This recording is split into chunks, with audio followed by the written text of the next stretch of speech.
ഒരു വിളിക്ക് 9 കൂറ്റ് കാട്ടുന്ന, വിശ്വസിച്ച ആളെ ചതിക്കാത്ത, വന്നവരെ മടക്കി അയക്കാത്ത, പോയവരെ തിരിച്ചു വിളിക്കാത്ത, തൊട്ടുകുമ്പിടാനെത്തിയവനെ വയറു നിറച്ചൂട്ടുന്ന, ദുരിതങ്ങളകറ്റാൻ വിളിച്ചാൽ വിളിപ്പുറത്തെത്തുന്ന പാവങ്ങളുടെ ദൈവങ്ങൾ തിറ. ആ ദൈവങ്ങളെ കാണണമെങ്കിൽ തെക്കേ ഭാരതത്തിന്റെ വടക്കു പടിഞ്ഞാറൻ മൂലയിലുള്ള കോഴിക്കോട്, മലപ്പുറം ജില്ലകളിലെ ഉൾഗ്രാമങ്ങളിൽ ചെല്ലണം. അവിടെയാണ് പാണനും പറയനും പെരുവണ്ണാനും കെട്ടിയാടുമ്പോൾ ജാതിവർഗഭേദമില്ലാതെ നമ്പൂതിരിയും നായരും ഒരുപോലെ കാൽ തൊട്ടു വണങ്ങുന്ന ചുവന്ന ദൈവങ്ങളുടെ പള്ളിയറ. ഗോത്രയുഗത്തിൽ നിന്ന് ആധുനികതയിലേക്കുള്ള നാൾ വഴികളിലെന്നോ വരും തലമുറയ്ക്കായി മനുഷ്യരവശേഷിപ്പിച്ച ദ്രാവിഡ കുലദൈവ സങ്കല്പങ്ങളുടെ ബാക്കിപത്രമാണ് ഉത്തര കേരളത്തിൽ കാണപ്പെടുന്ന തിറ.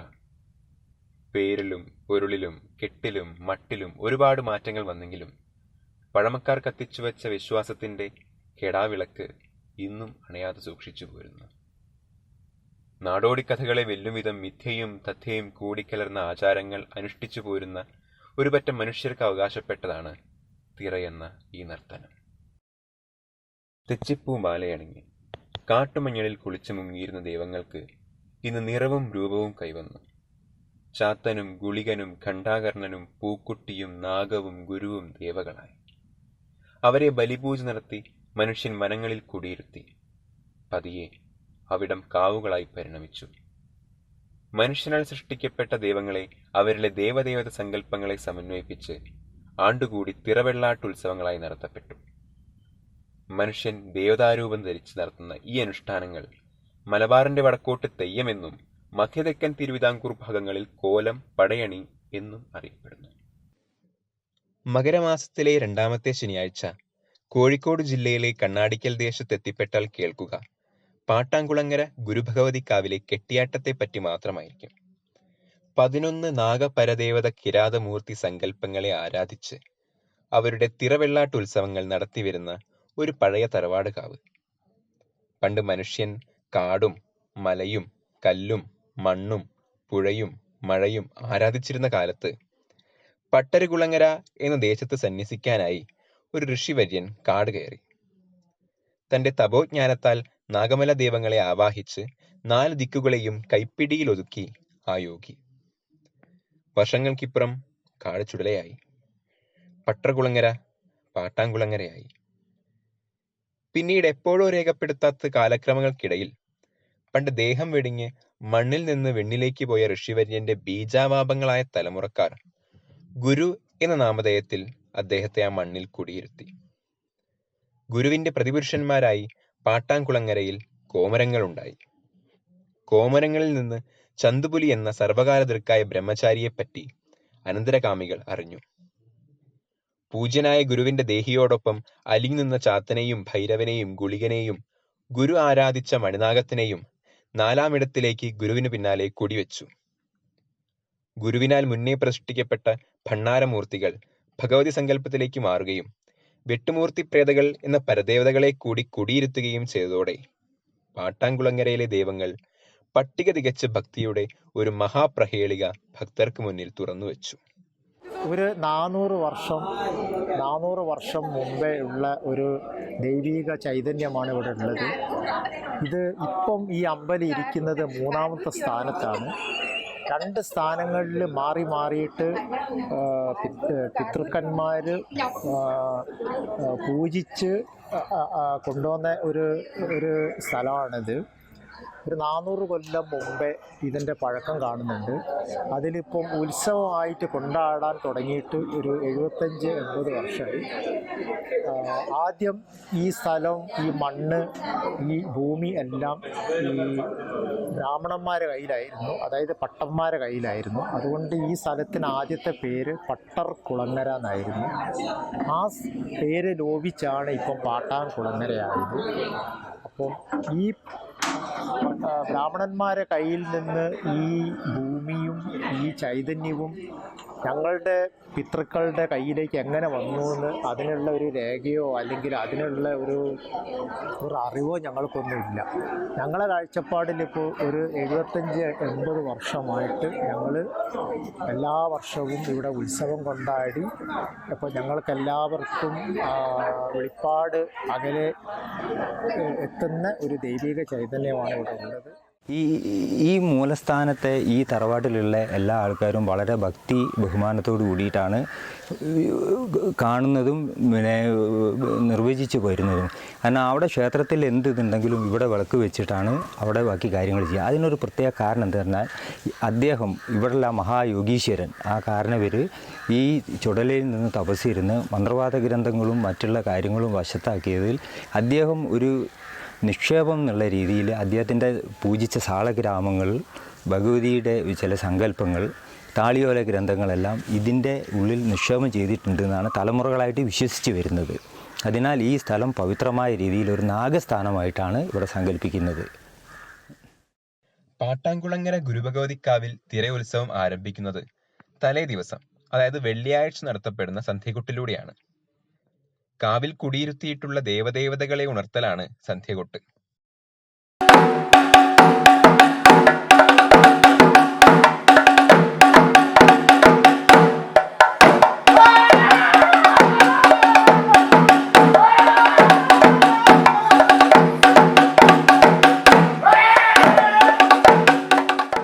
ഞാനാണ് ഈ പാട്ടാങ്കര ശ്രീ ഗുരു ഭഗവതി ക്ഷേത്രത്തിലെ ഇപ്പോഴത്തെ കാരണവർ. ഇത് ഞങ്ങൾ 5 താഴ്വഴികളായിട്ടാണ് ഈ തറ ഇവിടെ ഉത്സവം നടത്തുന്നത്.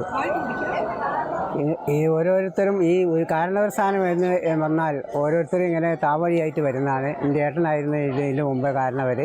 ഇപ്പം ഏട്ടൻ്റെ മരണശേഷം എന്നെ കാരണവരായിട്ട് ഇവിടെ ഇതാക്കി.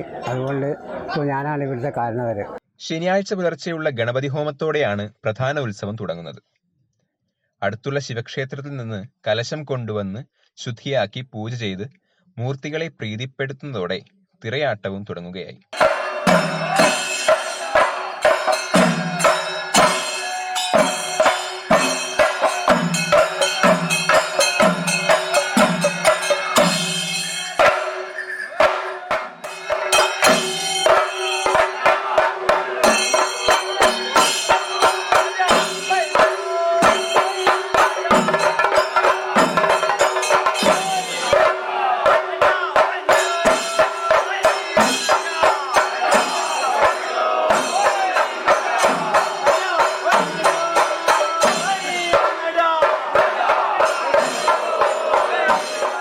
പൂജാവിധികളൊക്കെ തന്നെ ഉത്തമത്തിലാണ്.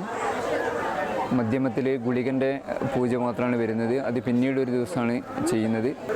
രാവിലെ പുലർച്ചയ്ക്ക് ഗണപതി ഹോമത്തോടു കൂടിയാണ് ആരംഭിക്കുന്നത്. പിന്നീട് തണ്ണീരാമൃതം എന്നുള്ള ഒരു ദൈവത്തെ ഉണർത്തുക എന്നുള്ളൊരു ചടങ്ങാണ്. അത് കഴിഞ്ഞതിന് ശേഷം ഗുരു പിന്നീട് ഓരോ വെള്ളാട്ടുകൾ വരുന്ന സമയത്ത് അതേ സമയത്തുള്ള പൂജകൾ നടത്തുന്നുണ്ട്. പിന്നെ കനൽ പൂജ എന്ന് പറയുന്ന ഒരു ചടങ്ങാണുള്ളത്. അത് മുറ്റത്ത് കനൽ കോമരം കാണിച്ചു തരുന്ന സ്ഥലത്ത് നമ്മൾ കനൽ കെട്ടുപോകാതിരിക്കാൻ വേണ്ടി അവിടെ പൂജ അഗ്നിയെ ആവാഹിച്ച് അവിടെ പൂജ സമർപ്പണം ചെയ്യുന്നതാണ്.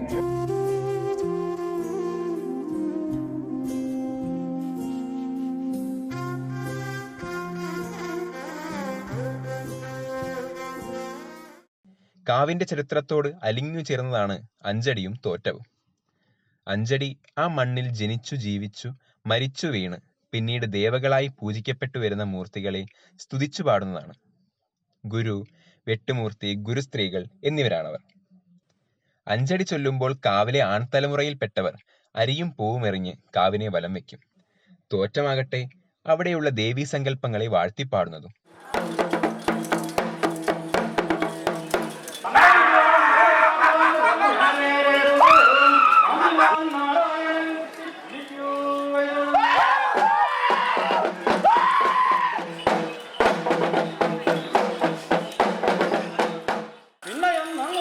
നാരായണന്റെ കളികൾ കണ്ണമായൊക്കെയും ജീവൻ രമിച്ചൂരവലോകം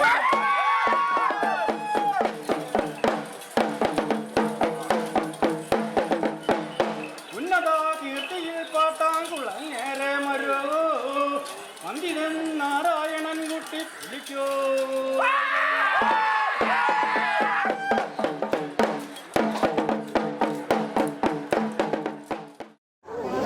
അമ്മോനെത്തിയാരിയാ ഇവിടെ മഹോത്സവം കഴിക്കുന്നത്. അമ്മോൻ്റെ കാല് ഇവിടെ കുത്തിയാരിയാ ഇവിടെ നേരം പുലരെ തെറയും വെള്ളാട്ടും കഴിക്കുന്നത്. മറ്റ് ഭഗവതിത്തറയും താല്പര്യം ഉണ്ടാവും. എനിക്ക് 5 വയസ്സായപ്പോൾ താല്പര്യം എടുക്കുന്നത്.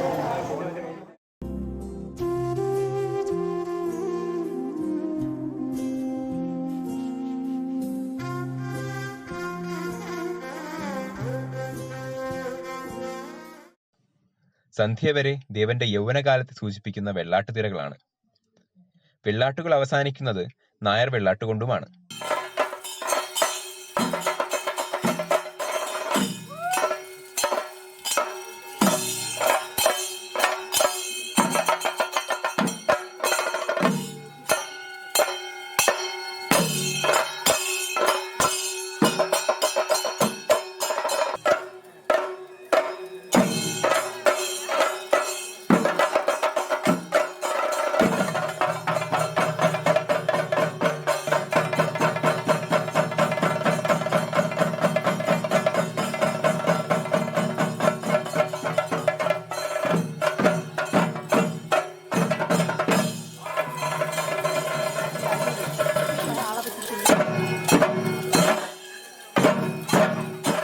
ഇത് പൂർവികമായിട്ട് ഞങ്ങളുടെ സാമുദായിക ആചാരപ്രകാരം നടത്തി വരുന്നു.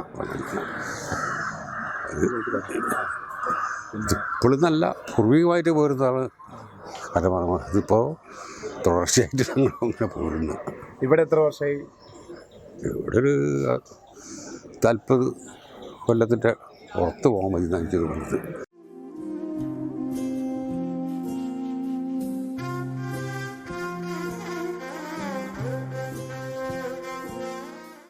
പിന്നെ ഭഗവതിക്കായുള്ള ഗുരുതിപൂജയാണ്.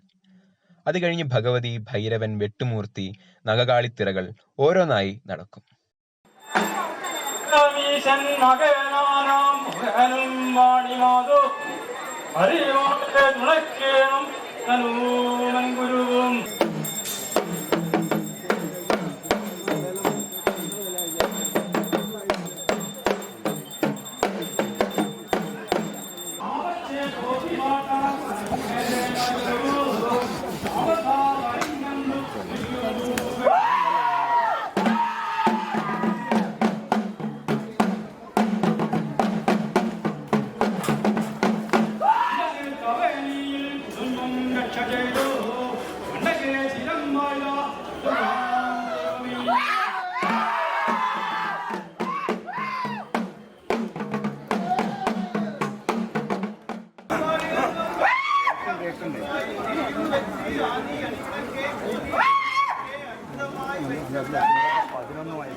കേരളീയ വസ്ത്രങ്ങൾ അണിഞ്ഞ് ബാലികമാർ താലങ്ങളിൽ വെളിച്ചം പകർന്നു ക്ഷേത്രത്തെ വലം വയ്ക്കുന്ന ചടങ്ങാണ് താലപ്പൊലി. താലം കൊണ്ട് പൊലിക്കുക അഥവാ ഐശ്വര്യം വരുത്തുക എന്നതാണ് ഈ ചടങ്ങിന് പിന്നിലെ വിശ്വാസം. ഭഗവതി തിറയെ ആനയിച്ചു കൊണ്ടുവരലാണ് ഈ ചടങ്ങിന്റെ ഉദ്ദേശം. കാവിലെ കാരണവരും കാരണവത്തി അമ്മയുമാണ് ഈ ഉദ്യമം വഹിക്കുക. ഞങ്ങൾക്ക് കാവയായിട്ട് ഉള്ള ഒരു ഇതാണ് താലപ്പൊലിയാണ്. ഇത് അമ്മേൻ്റെ അനുജത്തീൻ്റെ നിന്ന് എനിക്ക് വാങ്ങിത്തന്നു.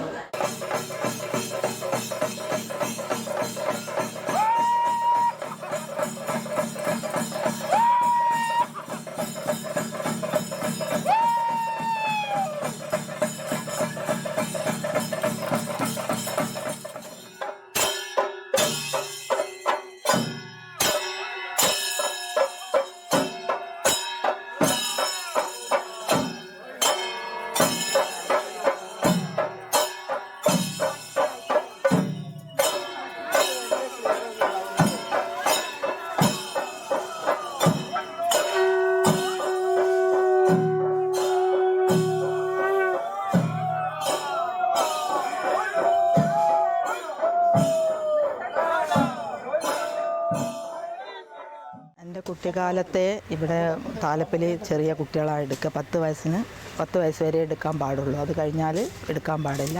ബ്ലൗസൊന്നും ഇടാതെ ഒരു പാവാട മാത്രം എടുത്തിട്ടായിരുന്നു അന്നൊക്കെ എടുക്കൽ. പിന്നെ കുറച്ച് കാലങ്ങൾ കഴിഞ്ഞ് പാവാടയും ബ്ലൗസും ആയിട്ടാണ് കുട്ടികൾ എടുക്കുന്നത്. ഇപ്പോൾ അതിന് പാവാടയും ബ്ലൗസും മേലെ ഒരു വേഷ്ടി, അത് കമ്മിറ്റിക്കാർ തന്നെ കൊടുക്കുന്നുണ്ട്. വേഷ്ടി അത് കൊടുത്തിട്ടാണ് താലപ്പൊലി എടുക്കുന്നത്. അത് 10 12 കുട്ടികളാണ് അധികം ഉണ്ടാവുക.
പാട്ടാൻകുളങ്ങരയിലെ നാഗകാളിത്തിറയാണ് അതിലേറെ പ്രസിദ്ധം.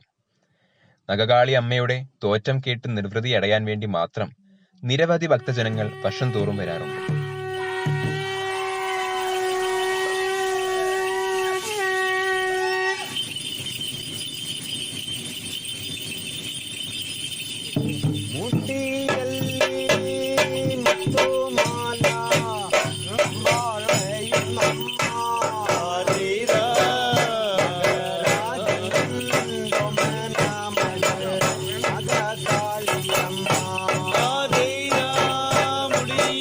ली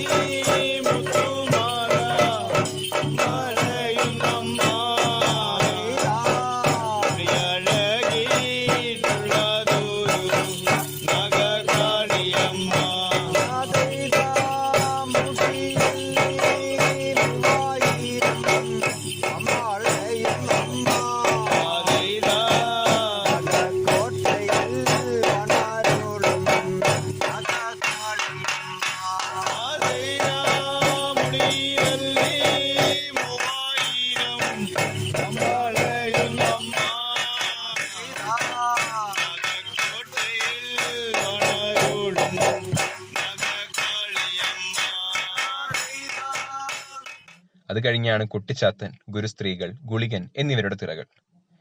ഞായറാഴ്ച പുലർച്ചെയുള്ള ചാന്തുതിറയോടെ ഉത്സവത്തിന് പരിസമാപ്തിയാവുകയായി. ചുട്ടുപൊള്ളുന്ന കനൽക്കട്ടകൾ വെണ്ണീരാക്കി കോമരങ്ങൾ ഉറഞ്ഞാടുന്നത്, തോറ്റം ചൊല്ലി ഭഗവതിയെ ഉണർത്തുന്നത്, വശ്യമനോഹാരിതയോടെ നാഗകാളി കെട്ടിയാടുന്നത്, ഇവയെല്ലാം തന്നെ തിറയാട്ടമെന്ന ഈ പൈതൃകം അനശ്വരമായി തീരാനുള്ള ഒരുപറ്റം വിശ്വാസികളുടെ തീവ്രമായ ആഗ്രഹത്തിന്റെ നേർക്കാഴ്ചകളാണ്. പട്ടടകൾ എരിയട്ടെ, തലമുറകൾ മാറി തലമുറകൾ വരട്ടെ, യുക്തിക്ക് കടന്നു ചെല്ലാൻ ഇനിയും പറ്റാത്ത അന്ധവിശ്വാസങ്ങളാൽ എഴുതപ്പെട്ട വിശ്വാസത്തിന്റെ താളിയോലകൾ സംരക്ഷിക്കപ്പെടട്ടെ, കാവുകളും ആചാരങ്ങളും നിലനിൽക്കട്ടെ.